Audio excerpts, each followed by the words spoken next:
हमने जो है वो अपने पिछले वाले लेक्चर में जो है वो कवर कर लिया है, ठीक है। आज हम पढ़ने जा रहे हैं preparation and properties of hydrogen. सबसे पहले हम देखेंगे प्रिपरेशन ऑफ डाइहाइड्रोजन।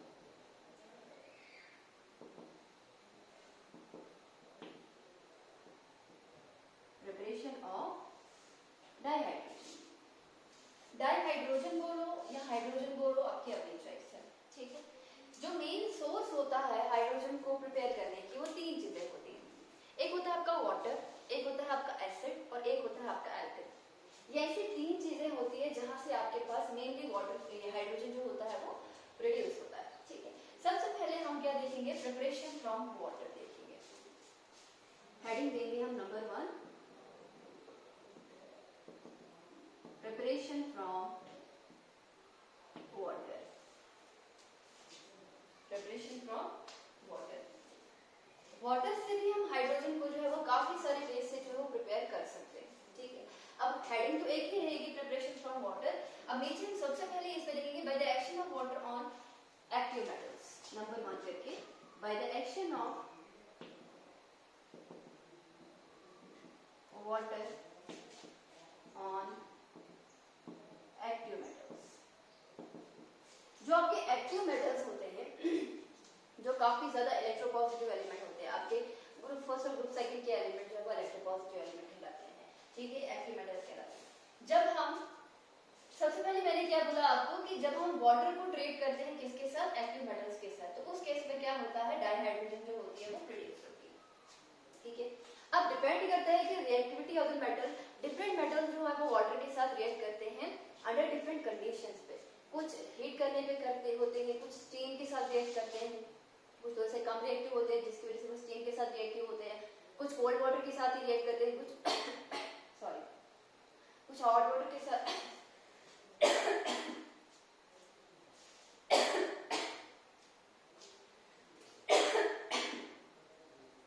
कुछ हॉट वाटर के साथ क्या करते हैं, रिएक्ट करते हैं, ठीक है। सॉरी, तो सबसे पहले हम क्या करेंगे, सोडियम जो होता है ना, सोडियम है आपके पास या फिर पोटेशियम, उसको आप वाटर के साथ सिंपल ट्रीट करेंगे तो आपके पास बनेगा NaOH plus H2। Alkali metal that is your sodium, आप वाटर के साथ रिएक्ट करोगे आपके पास क्या बनेगा, सोडियम हाइड्रोक्साइड बनेगा प्लस हाइड्रोजन गैस बनेगी। आपके पास पोटेशियम है, उसको आप वाटर के साथ जो है वो रिएक्ट करेंगे तो आपके पास क्या बनेगा, ट्वाइस ऑफ KOH बनेगा और प्लस क्या बनेगा, आपके पास हाइड्रोजन बनेगा। तो एक्टिव मेटल्स को हाइड्रो वाटर के साथ रिएक्ट करते हो तो आपके पास हाइड्रोजन गैस जो है वो रिलीज होती है। ये रिएक्शन जो होती है, दोनों रिएक्शन ये रूम टेम्परेचर पे ही जो है वो आसानी से हो जाती है। क्यों? क्योंकि जो आपका सोडियम और पोटेशियम होता है वो काफी ज्यादा क्या होता है, रिएक्टिव होता है। ये रिएक्शन काफी ज्यादा विगरस होती है और एक्सोथर्मिक होती है,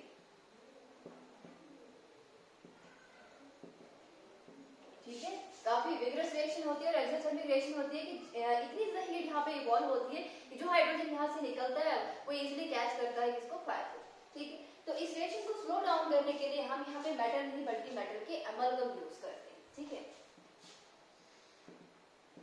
metal amalgams are use. Amalgams का मतलब क्या होता है, सिंपल मरकरी के साथ इसका कंपाउंड, ठीक है, या simple mixture of metal and mercury जो होता है उसको हम एमलगम कहते हैं, ठीक। तो जो आपके एक्टिव मेटल्स होते हैं उसको जब वाटर के साथ रिएक्ट करवाते हो तो आपके पास क्या होती है, हाइड्रोजन गैस जो है वो रिलीज होती है, ठीक है। और ये वाली जो रिएक्शन होती है ये क्या होती है, ये रूम टेम्परेचर पे ही होती है। कुछ ऐसे मेटल्स होते हैं जो रिएक्ट करते हैं कब, जब उसको हम हीट करते हैं। सपोज आपके पास क्या है, जिंक, जिंक को वाटर के साथ रिएक्ट करवाओगे आपके पास जिंक का ऑक्साइड बनता है और प्लस बनता है आपके पास हाइड्रोजन गैस, ठीक है। मरकरी सॉरी मैग्नीशियम होता है आपके पास, उसको वाटर के साथ रिएक्ट करवाओगे, मैग्नीशियम का ऑक्साइड बनेगा प्लस हाइड्रोजन गैस। एल्युमिनियम है, उसको वाटर के साथ रिएक्ट करवाओगे, एल्युमिनियम का ऑक्साइड दैट इज Al2O3 बनेगा प्लस बनेगा आपके पास राइस ऑफ हाइड्रोजन, ठीक है। तो ये सारी जो रिएक्शंस है ये तीन, ये हीट करने पे होती है। दैट इज ये जो आपके पास मेटल है, जिंक जो आपका मैग्नीशियम एल्युमिनियम है, उतने ज्यादा रिएक्टिव नहीं होते हैं वाटर के साथ। तो ये तीन रिएक्शन कब होती है, जब हम क्या करते हैं, इनको वाटर के साथ हीट करते हैं, ठीक है। इसका मतलब ये सारे जो है वो इनके मुकाबले में थोड़े से कम रिएक्टिव होते हैं। कुछ ऐसे भी मेटल होते हैं जैसे डी ब्लॉक के होते हैं आयरन और निकल, ठीक है, ये ऐसे मेटल्स होते हैं ये बहुत ज्यादा कम रिएक्टिव होते हैं, जिसकी वजह से ये जो हीट करने पे भी नहीं बल्कि स्टील के साथ जो है वो रिएक्ट करते हैं। सपोज आपके पास क्या है, आयरन है, उसको मैं वाटर के साथ जो है वो रिएक्ट कर रहा हूँ, तो मेरे पास बनेगा Fe3O4 प्लस बनेगा मेरे पास हाइड्रोजन। ये जो मेरे पास है water, this is in the form of steel. Reaction को बैलेंस करेंगे, देन Fe3O4 एंड 4 टाइम आएगा आपके पास हाइड्रोजन, ठीक है। तो जो आपका आयरन होता है वो क्या होता है आपके पास काफी ज्यादा अनरिएक्टिव होता है, ठीक है, और ये जो है वो सिंपल वाटर के साथ रिएक्ट नहीं करता बल्कि स्टीम के साथ रिएक्ट करता है। तो हमने प्रिपरेशन ऑफ वाटर में सबसे पहले क्या देखा, पहली प्रिपरेशन क्या देखी, जब हम वाटर को जो है वो ट्रीट करते हैं किसके साथ, एक्टिव मेटल्स के साथ। तो जब हम एक्टिव मेटल्स को जो है वो वाटर के साथ रिएक्ट करेंगे तो आपके पास जो है वो रिस्पेक्टिव हाइड्रोजन गैस निकलती है, ठीक है। फिर सेकंड हमने देखा कुछ मेटल्स क्या होते हैं अनरिएक्टिव, मतलब डिफरेंट रिएक्टिविटी होती है मेटल की टुवर्ड्स वाटर के साथ। कुछ ज्यादा रिएक्टिव होते हैं तो रूम टेम्परेचर पे ही रिएक्ट करते हैं, कुछ थोड़े से कम रिएक्टिव होते हैं तो हीट करने पे होते हैं, कुछ काफी ज्यादा कम रिएक्टिव होते हैं तो आपके पास वो जो है वो स्टीम के साथ रिएक्ट करते हैं। लेकिन ये सब के सब एक्टिव मेटल्स है। एक्टिव मेटल्स जो होते हैं वो ऐसे मेटल होते हैं जो हाइड्रोजन को जो है वो रिलीज करते हैं जब कोई भी आपके पास प्रोटॉन और स्पीशीज के साथ जो है वो क्या करते हैं रिएक्ट करते हैं, ठीक है। तो ये आपके पास जो वाटर होता है वो एक्चुअली जो है वो प्रोटॉन को जो है वो देता है, H पॉजिटिव आयन को जो है वो देता है, इसकी वजह से इसके साथ मिलकर ये क्या बनाते हैं हाइड्रोजन गैस को प्रोड्यूस करते हैं। इसी वाटर में हम क्या देखेंगे second, by the action of water on metal hydride.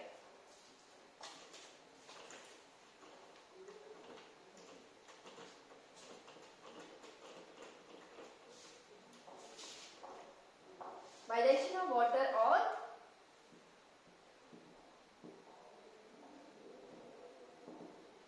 Metal hydride. Metal का हाइड्राइड है आपके पास, ठीक है, सपोज आपके पास लिथियम हाइड्राइड है, सोडियम हाइड्राइड है, उसको भी जब आप क्या करते हो वाटर के साथ रिएक्ट करते हो तो उस केस में भी आपके पास क्या होती है हाइड्रोजन गैस प्रोड्यूस होती है, ठीक है।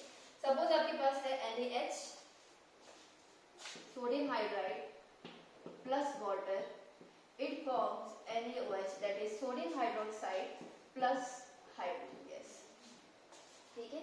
आपके पास है CaH2 that is calcium hydride plus करेंगे हम इसको वाटर, आपके पास बनेगा कैल्शियम हाइड्रोक्साइड और प्लस इस केस में क्या निकलेगी हाइड्रोजन गैस निकलेगी, ठीक है। यहाँ पे हम 2 टाइम्स करेंगे। तो मेटल के हाइड्राइड को भी वाटर के साथ रिएक्ट करोगे तब भी आपके पास क्या होती है हाइड्रोजन गैस जो होती है वो रिलीज होती है, ठीक है। थर्ड इसी में आएगा आपके पास this will be by the electrolysis of water. Water के साथ कैसे करेंगे हम, by the electrolysis of water.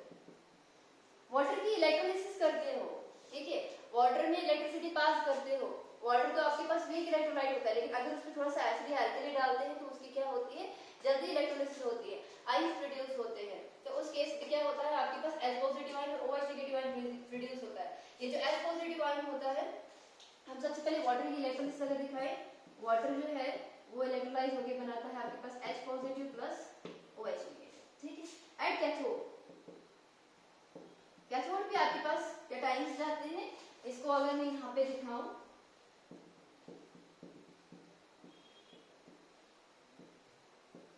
This is positive, suppose this is negative, आपके पास यहाँ पे बने H पॉजिटिव आयन, आपके पास यहाँ पे OH negative ion. H positive ion जो है वो कैथोड वाली साइड जाता है, वहां पर क्या होता है कैटाइन जो होते हैं वो इलेक्ट्रॉन को लूज नहीं कर सकते, वो इलेक्ट्रॉन को गेन करते हैं। तो H पॉजिटिव आयन जो होता है वो जब कैथोड के ऊपर जाता है वो एक इलेक्ट्रॉन को गेन करके क्या बनाता है hydrogen atom. Hydrogen 2 atom combine होकर क्या बनाते हैं आपके पास हाइड्रोजन गैस। तो हाइड्रोजन गैस कहाँ पे प्रोड्यूस हुए आपके कैथोड पे प्रोड्यूस हुए। एनोड पे क्या होता है आपके पास, जो आपके पास OH नेगेटिव आयन होते हैं वो क्या करते हैं वो एक इलेक्ट्रॉन को लूज करते हैं, तो आपके पास OH बनाते हैं और इलेक्ट्रॉन बनाते हैं, ठीक है। आप ऐसे भी कर सकते हो कि 4 OH नेगेटिव आयन जो है वो लो तो वो जो है वो 4 आपके पास इलेक्ट्रॉन देंगे। तो फिर ये जो आपके पास 4 OH होते हैं ये कंबाइन करते हैं तो आपके पास ट्वाइस ऑफ वाटर निकलता है और प्लस आपके पास क्या निकलता है ऑक्सीजन गैस जो होती है वो प्रोड्यूस होती है। लेकिन हम ऐसे दिखाते हैं कि एनोड पे आपके पास क्या होती है ऑक्सीजन गैस प्रोड्यूस होती है, ठीक है, क्योंकि वाटर जो होता है जो गैस होती है वही, हम गैसेस की बात करें ये भी इवॉल्व होती है और ये भी यहाँ पर क्या होती है इवॉल्व होती है, ठीक है।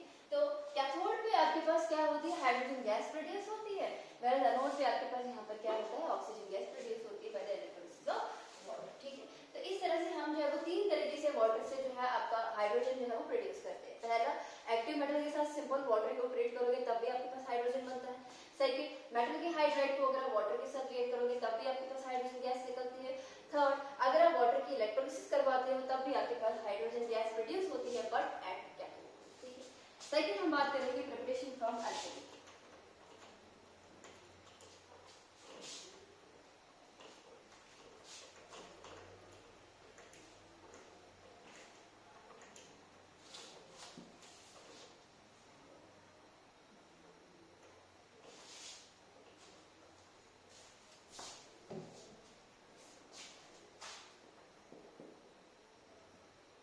Preparation from alkali. कुछ मेटल्स जब अल्कली के साथ रिएक्ट करते हैं तो वो क्या करते हैं, वो हाइड्रोजन गैस को प्रोड्यूस करते हैं। जैसे आपके पास क्या होता है, जिंक होता है, आपके पास जो है वो टिन होता है, वो क्या करते हैं, वो जब अल्कली के साथ रिएक्ट करते हैं तो वो क्या बनाते हैं, आपका हाइड्रोजन गैस प्रोड्यूस करते हैं। सपोज आपके पास जिंक है, उसको हम हाइड्रोजन सोडियम हाइड्रोक्साइड के साथ ट्रीट करेंगे तो आपके पास बनेगा Na2 ZnO2 प्लस यहाँ पे क्या लिखेंगे, hydrogen gas. This is your sodium zincate Na2ZnO2। Suppose आपके पास टिन है, एसिड, उसको हम NaOH के साथ रिएक्ट करवाएंगे, सेम Na2 जिंक की जगह पे acid Na2SnO2 plus hydrogen gas. This is your sodium stannate. ठीक है, तो कुछ मेटल्स जो होते हैं आपके पास जब वो अल्कली के साथ रिएक्ट करते हैं तो आपके पास क्या होता है, हाइड्रोजन गैस प्रोड्यूस होती है। ठीक है, थर्ड है आपके पास प्रिपरेशन फ्रॉम एसिड्स। ये तो आप लोगों को पता ही होगा कि एसिड को जब आप मेटल के साथ रिएक्ट करते हो या मेटल को एसिड के साथ रिएक्ट करते हो तो आपके पास हाइड्रोजन गैस क्या होती है, प्रोड्यूस होती है। सपोज आपके पास जिंक है, आपने HCl में डाला, ठीक है, HCl आपके पास एसिड है, उसमें आपने जिंक डाला तो वहाँ पे bubbles of hydrogen gas produce होता है, ZnCl2 प्लस यहाँ पे हाइड्रोजन गैस रिलीज होगी।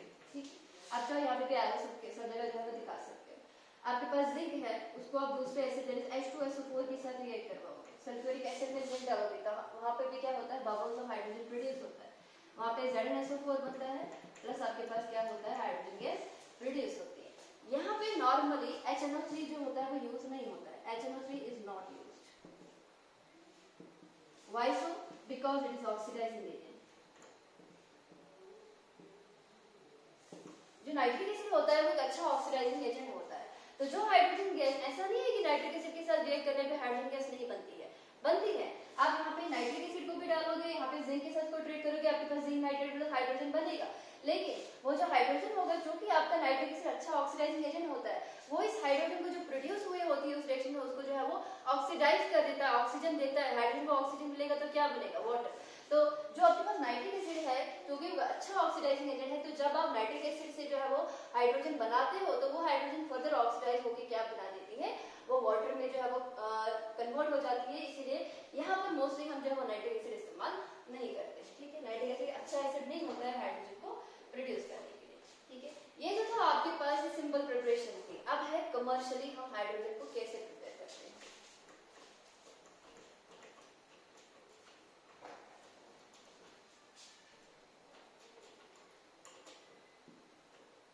ठीक है, लार्ज स्केल में हम हाइड्रोजन को जो है वो कैसे प्रोड्यूस करेंगे, अब वो हमने देखना। तो हम लिखेंगे, सीधा मैं हेडिंग दे देती हूँ, कोई नंबर 1 नंबर 2 नहीं देती, मैं लिखूंगी commercial preparation of hydrogen.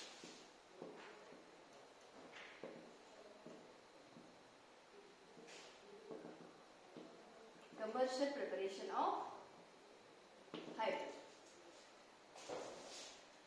Commercially hydrogen को जो है वो काफी सारे वे से जो है वो प्रिपेयर किया जाता है।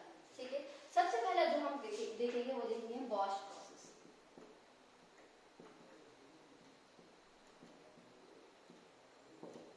इस बॉश प्रोसेस में क्या होता है, जो आपके पास कोक होता है, ठीक है, उसको हम क्या करते हैं, उसमें हम जो है वो स्टीम पास करवाते हैं। ठीक है, हाई टेम्परेचर पे, जिसकी वजह से आपके पास कार्बन मोनोऑक्साइड बनता है और प्लस हाइड्रोजन बनता है। उसको हम टुगेदर क्या कहते हैं, वाटर गैस कहते हैं। उस वाटर गैस में जब हम एक्स्ट्रा स्टीम और पास करवाएंगे तो वो जो कार्बन मोनोऑक्साइड होती है वो कार्बन डाइऑक्साइड में प्रोड्यूस हो जाती है, कन्वर्ट हो जाती है, और वो कार्बन डाइऑक्साइड को हम इजीली लिक्विफाई कर सकते हैं और आपके पास बाकी जो रहती है वो आपकी हाइड्रोजन रहती है। ये कैसे होगा? सब आपके पास क्या है, यहाँ पर गॉस प्रोसेस में क्या होता है, यहाँ पे कोक होता है, इसमें हम जो है वो स्टीम पास करवाते हैं और आपके पास बनता है कार्बन मोनोऑक्साइड प्लस बनता है आपके पास हाइड्रोजन, ठीक है। और यहाँ पे जो टेम्परेचर होगा वो होगा 1270 केल्विन। ये जो दोनों होते हैं इनको हम कहते हैं वाटर गैस। तो पहला स्टेप इसमें क्या है कि कोक को हम जो है वो स्टीम के साथ पास करवाते हैं और आपके पास वाटर गैस जो होती है वो प्रोड्यूस होती है। ये जो आपके पास वाटर गैस होती है उसको हम फर्दर जो होती है फर्दर जो है वो किसके साथ जो है वो रिएक्ट करवाएंगे, फिर से स्टीम के साथ रिएक्ट करवाएंगे। तो आपके पास क्या बनेगा, आपके पास बनेगा कार्बन डाइऑक्साइड बनेगा और प्लस बनेगा आपके पास हाइड्रोजन। सिंपल कार्बन मोनोऑक्साइड जो होती है वो ऑक्सीडाइज होकर क्या बनाता है आपके पास कार्बन डाइऑक्साइड बनाता है। और यहाँ पर जो कैटलिस्ट होंगे आपके पास होंगे Fe2O3 और यहाँ पे क्रोमियम का ऑक्साइड जो है वो इस्तेमाल होता है Cr2O3 773 केल्विन टेम्परेचर, ठीक है। तो हमने क्या किया, सबसे पहले तो हमने कोक को वाटर के साथ और स्टीम के साथ रिएक्ट किया, आपके पास वाटर गैस बनी। उस वाटर गैस को हमने स्टीम के साथ फिर से पास किया और हमने जो है इसको जो है वो कैटलिस्ट के थ्रू जो है पास करवाया 773 केल्विन टेम्परेचर, जिसकी वजह से आपके पास जो कार्बन मोनोऑक्साइड है वो कार्बन डाइऑक्साइड में जो है वो चेंज हो गया। इसको हम कहते हैं water gas shift reaction, water gas shift reaction. ये जो रिएक्शन थी साइकिल रिएक्शन, इसको कहते हैं वाटर गैस शिफ्ट रिएक्शन, ठीक है। अब ये जो आपके पास मिक्सचर होता है, ये जो आपके पास अभी मिक्सचर बना, it is compressed to about 25 atmospheric pressure. इस मिक्सचर को अब आपके पास पहले आपने कोक को वाटर के साथ स्टीम के साथ रिएक्ट करवाया, आपके पास प्रोड्यूसर गैस बनी, सॉरी वाटर गैस बनी। वाटर गैस को फिर से आपने जो है वो स्टीम से पास करवाया, आपके पास कार्बन डाइऑक्साइड प्लस हाइड्रोजन बना। अब आपके पास कार्बन डाइऑक्साइड जो हाइड्रोजन बचा उसको हमने कंप्रेस करना है, कंप्रेस करना है 25 एटमॉस्फेरिक प्रेशर पर, ठीक है। और then pass through water, then pass through water. पहले हमने इस गैस को कंप्रेस किया, उसके बाद हमने जो है उसको जो है वाटर के साथ जो है वो पास किया, वाटर से जो है वो पास किया। जो आपका कार्बन डाइऑक्साइड होता है वो डिसॉल्व होता है under pressure. Carbon dioxide is dissolve under high pressure में। जो कार्बन डाइऑक्साइड होता है वो वाटर में क्या होता है, वो आसानी से जो है वो डिसॉल्व होता है, ठीक है। ऑक्सीजन डिसॉल्व नहीं होती, सॉरी हाइड्रोजन जो है वो डिसॉल्व नहीं होती, hydrogen does not dissolve, hydrogen जो होती है वो डिसॉल्व नहीं होती, ठीक है। और ये क्या होती है, ये फ्री होती है and can be connected, and can be connected. इस प्रोसेस को फिर से देखो, गॉस प्रोसेस जो होती है वो कमर्शियल प्रिपरेशन होता है for the one of the commercial preparation for the formation of hydrogen, जिसमें हम कोक जो है उसमें स्टीम पास करवाते हैं, आपके पास जो है वो कार्बन मोनोऑक्साइड प्लस हाइड्रोजन बनती है। फिर हम जो है इस कार्बन मोनोऑक्साइड और हाइड्रोजन को कलेक्ट करते हैं, उसमें फिर से जो है वो स्टीम जो है वो पास करवाते हैं, जिसकी वजह से आपका कार्बन मोनोऑक्साइड कार्बन डाइऑक्साइड में जो है वो कन्वर्ट होता है और हाइड्रोजन वैसे की वैसी रहती है। फिर इस मिक्सचर को हम कलेक्ट करते हैं, इसको कंप्रेस करते हैं और इसी कंप्रेस्ड गैस को हम जो है इसी कंप्रेस्ड जो गैस होती है इन दोनों गैसेस को हम वाटर में से पास करवाते हैं। अब जो आपके पास कार्बन डाइऑक्साइड होती है वो इजीली लिक्विडेबल गैस होती है, तो वो क्या हो जाएगी आपके पास इसमें जो है जो आपका कार्बन डाइऑक्साइड होता है वो आसानी से वाटर जो है उसमें डिसॉल्व हो जाएगा। आपका हाइड्रोजन जो है वो डिसॉल्व नहीं होता, उसको हम जो है वहां से कलेक्ट कर सकते हैं। अच्छा, कार्बन डाइऑक्साइड जो है वो आसानी से जो है वो क्यों डिसॉल्व होती है, क्योंकि इसमें इंटरमॉलिक्यूलर फोर्स ऑफ अट्रैक्शन जो है वो हाइड्रोजन के मुकाबले में ज्यादा होते हैं, ठीक है। तो इसकी वजह से क्या होता है, ये आसानी से जो है वो लिक्विफाई होता है। सेकंड है आपके पास लेंज प्रोसेस।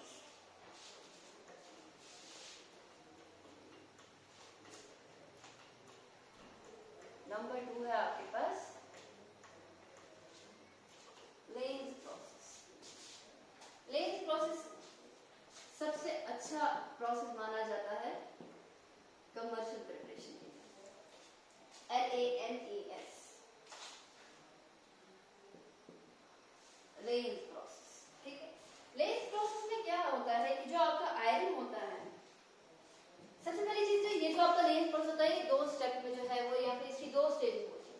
पहली स्टेज ये होती है कि जो आयरन होता करवाते हैं तो आपके पास हाइड्रोजन गैस प्रोड्यूस होती है और आपके पास आयरन का ऑक्साइड जो है वो बनता है, जिसको हम ऑक्सीडेशन स्टेट कहते हैं। दूसरा होता है आपके पास जो आयरन होता है उसको हम जो है वो पास करवाते हैं वाटर गैस के थ्रू, जिसकी वजह से आपका जो आयरन ऑक्साइड होता है वो फर्दर रिड्यूस हो जाता है आयरन में और यही आयरन जो है बार बार इस्तेमाल होता है। ये कैसे होगा? सबसे पहले तो हम लिखेंगे कि ये 2 स्टेजेस में कंप्लीट होता है। ठीक है, पहली स्टेज हम लिखते हैं। पहली स्टेज जो है उसमें क्या होता है, आपके पास जो आयरन की फिटिंग होती है, ठीक है, ये आयरन की फिटिंग बोलो कुछ भी बोलो, सिंपल आयरन जो होता है उसको हम जो है वो क्या पास करवाएंगे, हम स्टीम पास करवाएंगे। Thrice of iron 4 times steam, आपके पास बनेगा Fe3O4 और प्लस बनेगा आपके पास 4 टाइम्स हाइड्रोजन। आयरन की ऑक्सीडेशन हो रही है, आयरन से आयरन का ऑक्साइड बन रहा है, ऑक्सीडेशन स्टेट क्या है ये, ऑक्सीडेशन स्टेट। फिर क्या होता है, जो आपका आयरन का ऑक्साइड होता है, सेकंड में क्या होता है, ये जो आपका आयरन का ऑक्साइड होता है इसको हम जो है वो वाटर गैस के थ्रू जो है वो पास करवाते हैं, जिसकी वजह से वो जो आपका वाटर गैस होता है वो क्या होता है, कार्बन मोनोऑक्साइड और हाइड्रोजन होता है। कार्बन मोनोऑक्साइड जो है यहाँ से आपका ऑक्सीजन लेके कार्बन डाइऑक्साइड में कन्वर्ट करता है, इसको आयरन में फिर से कन्वर्ट कर देगा। आपका हाइड्रोजन यहाँ से ऑक्सीजन ले लेगा तो वाटर में कन्वर्ट हो जाएगा और इसको जो है वो आयरन में दोबारा से कन्वर्ट करेगा। तो हम लिखेंगे Fe3O4, इसको अगर मैं कार्बन मोनोऑक्साइड जो है वो दे दूं तो मेरे पास क्या बचेगा, आपके पास आयरन बनेगा और मेरे पास जो है वो कार्बन डाइऑक्साइड जो है वो प्रोड्यूस करेगा। ठीक है, तो Fe3O4 4 टाइम्स हम लिखेंगे यहाँ पे कार्बन मोनोऑक्साइड, यहाँ पे आपके पास 3 टाइम्स बनेगा, ये आपके पास 4 टाइम्स बनेगा। वैसे ही आपके पास Fe3O4 जो है उसमें अगर मैं हाइड्रोजन को जो है वो डालूं तो मेरे पास क्या बनेगा, ट्राइस ऑफ Fe प्लस यहाँ पे बनेगा आपके पास वाटर। ठीक है, और यहाँ पे वाटर जो है वो कितने टाइम बनेगा, अगेन ये भी 4 टाइम होगा तो यहाँ से भी आपके पास 4 टाइम वाटर प्रोड्यूस होगा। इस स्टेप में क्या होगा, हाइड्रोजन तो यहीं पे बन गई, पहली स्टेज में ही हाइड्रोजन बन जाती है, जो हमारा काम है हाइड्रोजन को बनाना और पहले स्टेप में ही हो रहा है, ऑक्सीडेशन स्टेज में ही हो रहा है। लेकिन इन दोनों स्टेप्स को हम कहते हैं reduction stage. What is oxidation, addition of oxygen, what is reduction, removal of oxygen. यहाँ पे जब जो आपके पास आयरन का ऑक्साइड बना है उसको जब आप वाटर गैस के थ्रू पास करवाते हैं तो वाटर गैस यहाँ से इसका ऑक्सीजन जो है वो ले लेता है और इसको दोबारा से आयरन में जो है वो कन्वर्ट कर देता है। यही आयरन बार बार जो है वो यहाँ पे इसको स्टीम के साथ पास करवाओगे, आपके पास हाइड्रोजन गैस जो है वो आगे प्रोड्यूस होती रही। इसका ये मतलब हुआ कि आपको बाहर से आयरन जो है वो देने की जरूरत नहीं पड़ती। इस रिएक्शन के सेकंड स्टेप में जो है वो ऑलरेडी आपके पास आयरन बनता है और वही आयरन जो है वो बार बार यहाँ पर जो है वो यूटिलाइज होता रहता है। ठीक है, इसीलिए ये जो आपके पास स्टेप होता है वो काफी ज्यादा जो है वो इकोनॉमिकल होता है। ठीक है, आज पहला वाला जो आपके पास स्टेप है वहाँ पे जो टेम्परेचर लगता है वो लगता है 1025 से 1075 काफी हाई टेम्परेचर लगता है, तब लगे जो है वो आयरन के ऑक्साइड में जो है वो कन्वर्ट करता है। तो ये जो मैंने आपको बोला ये काफी ज्यादा जो है वो इम्पोर्टेंट है, बिकॉज यहाँ पर जो आपके पास आयरन होता है वो बार बार यूटिलाइज होता रहता है। ठीक है, थर्ड है आपके पास बाई हाइड्रोकार्बन। कमर्शियली जो थर्ड है आपके पास वो क्या है, बाई हाइड्रोकार्बन। हाइड्रोकार्बन जो है उसको हम स्टीम प्रोसेस भी कहते हैं।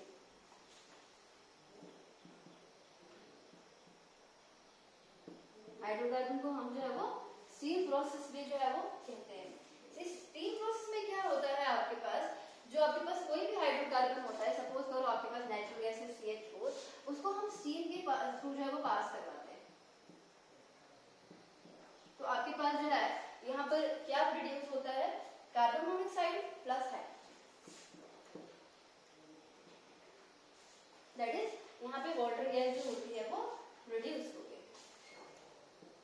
इस रिएक्शन का जो टेम्परेचर होता है 1170 केल्विन टेम्परेचर, 1170 केल्विन टेम्परेचर। और इस केस में जो आपका कैटलिस्ट यूज होता है वो निकल या फिर क्रोमियम यूज होता है। तो हम नीचे निकल लिखेंगे और Cr जो है वो ओब्लिक करके लिखेंगे।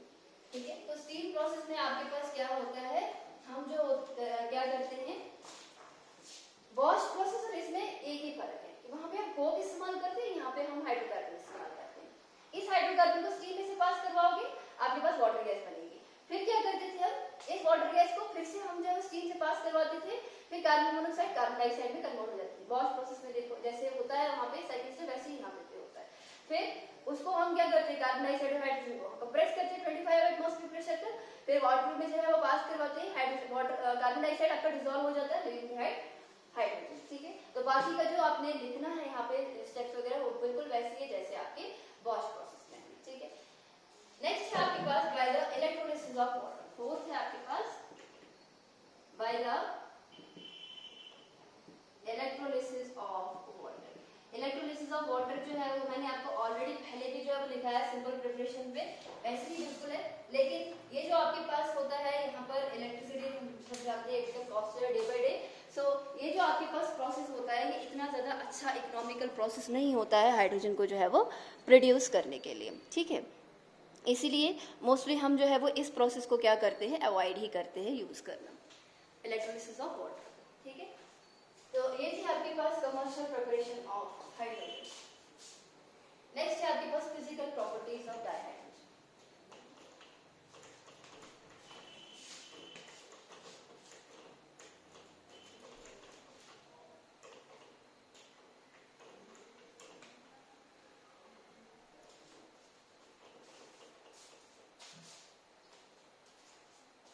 Physical properties,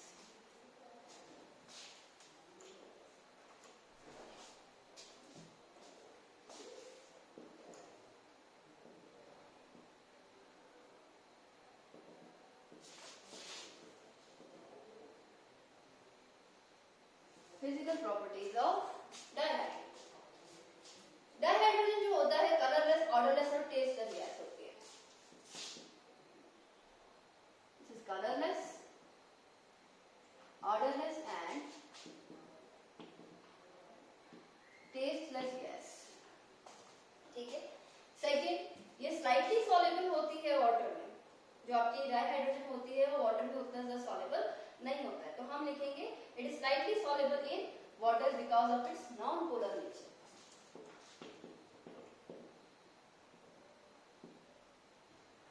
Slightly soluble in water because of its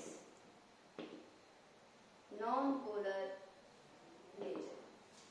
जब तो डाइहाइड्रोजन होता है, ठीक है, वो पानी में इतना ज्यादा डिसॉल्व नहीं होता है। पानी में कौन सी चीजें डिसॉल्व होती है, जो थोड़ी सी पोलर होती है, तभी तो वाटर जो होता है उसका, water is a polar molecule.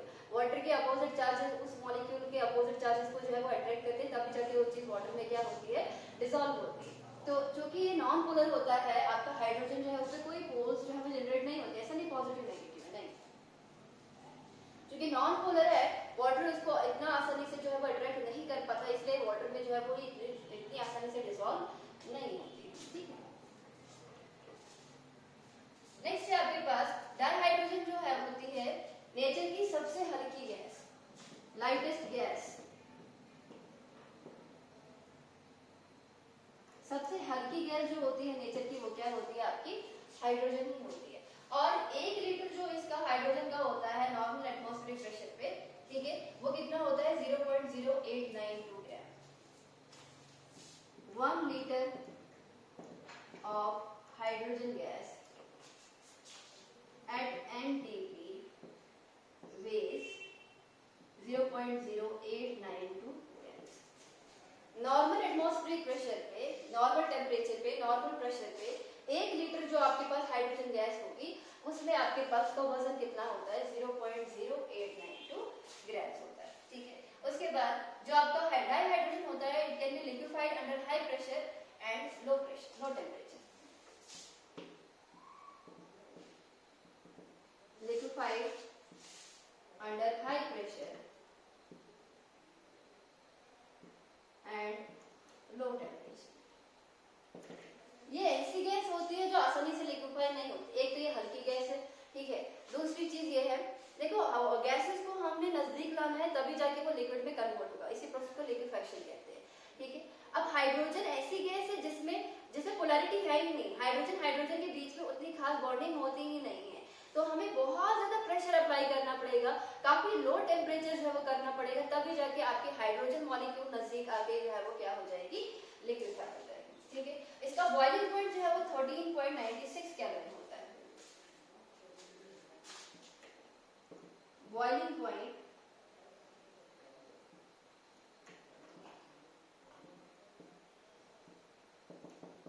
13.96 kelvin होता है, ठीक है। ड्यूटेरियम होता है वो हैवियर होता है, D2 is heavier than hydrogen. D2 जो होता है, ड्यूटेरियम जो होता है वो क्या होता है, वो हाइड्रोजन से जो होता है वो हैवियर होता है। 3 आइसोटोप्स होते हैं हाइड्रोजन के, ठीक है। एक होता है आपके पास हाइड्रोजन प्रोटीन सिंपल जो आपका हाइड्रोजन होता है, देन इज योर ड्यूटेरियम, और थर्ड होता है आपके पास ट्रिटियम, ठीक है। जो आपका ट्रिटियम होता है वो क्या होता है, रेडियो एक्टिव होता है। जो आपका ड्यूटेरियम होता है वो थोड़ा सा हैवी होता है, किससे, हाइड्रोजन से। हैवी होने की वजह से क्या होता है, इसका जो बॉइलिंग पॉइंट होता है और मेल्टिंग पॉइंट होता है वो दोनों ही जो है वो हाइड्रोजन से क्या होता है, वो ज्यादा होता है। ड्यूटेरियम का जो D2 boiling point and melting point are higher than hydrogen. Why? Because ये जो होता है वो हाइड्रोजन से जो है वो हैवी होता है, ठीक है। अगर हम इसका बॉइलिंग पॉइंट देखें तो 23.67 होता है, किसका, ड्यूटेरियम का। और आप यहाँ पे हाइड्रोजन का देखो 13.96 लिखा है मैंने, ठीक है। और जो इसका बॉइलिंग पॉइंट होता है 20.39 के आते हैं,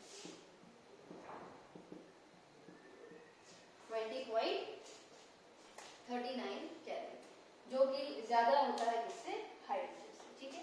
तो ये कुछ फिजिकल प्रॉपर्टीज थी डाइहाइड्रोजन की। आज हमने प्रिपरेशन पढ़ ली, हमने इसकी फिजिकल प्रॉपर्टीज पढ़ ली। अब इसका केमिकल प्रॉपर्टीज बचती है, उसको हम नेक्स्ट